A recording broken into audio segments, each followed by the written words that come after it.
Dietrich Bonhoeffer argued that stupid people are more dangerous than evil ones.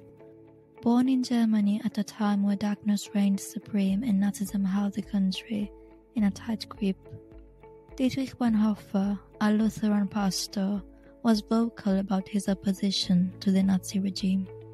He was arrested in April 1943 and imprisoned for 1.5 years.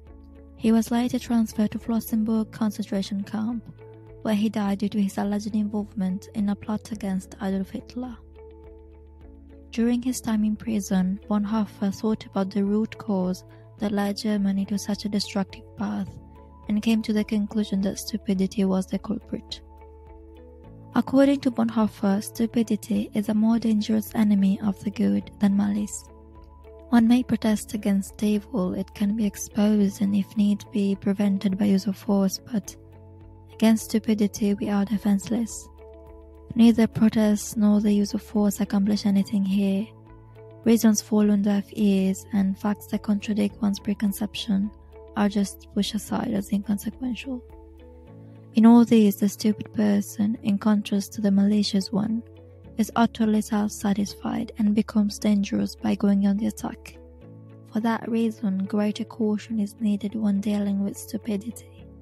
If we want to know how to get the better of stupidity, we must understand its nature, which has its roots deep in the subconscious, and it is driven by the fundamental mechanisms of human experience. Humans are social animals, and it is this very sociability that causes stupidity. We know that people who have isolated themselves from others or who live in solitude manifest this defect less frequently than those who are inclined or condemned to sociability. And so it would seem that stupidity is perhaps less a psychological than it is a sociological problem. Stupidity is a group phenomenon. An individual may act stupidly, but that has no effect on the greater whole. However, when a group acts stupidly, it has a big impact on the individual and on society.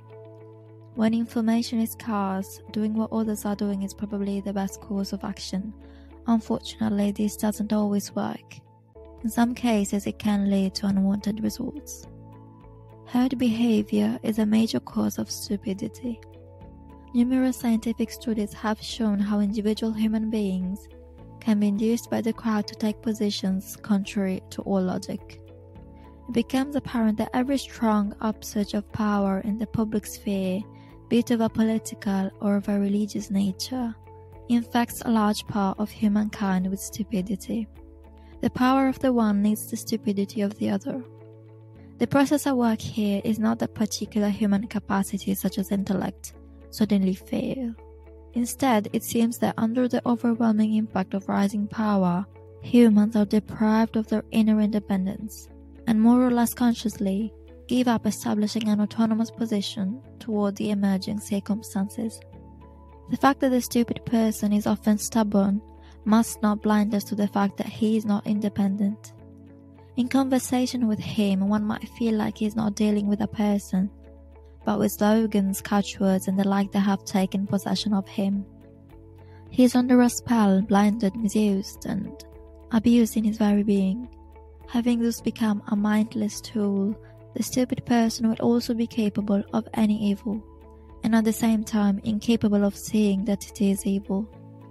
Yet at this very point it becomes quite clear that only an act of liberation, not instruction, can overcome stupidity.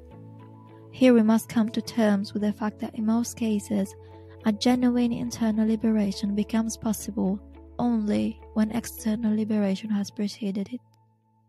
Until then, we must abandon all attempts to convince the stupid person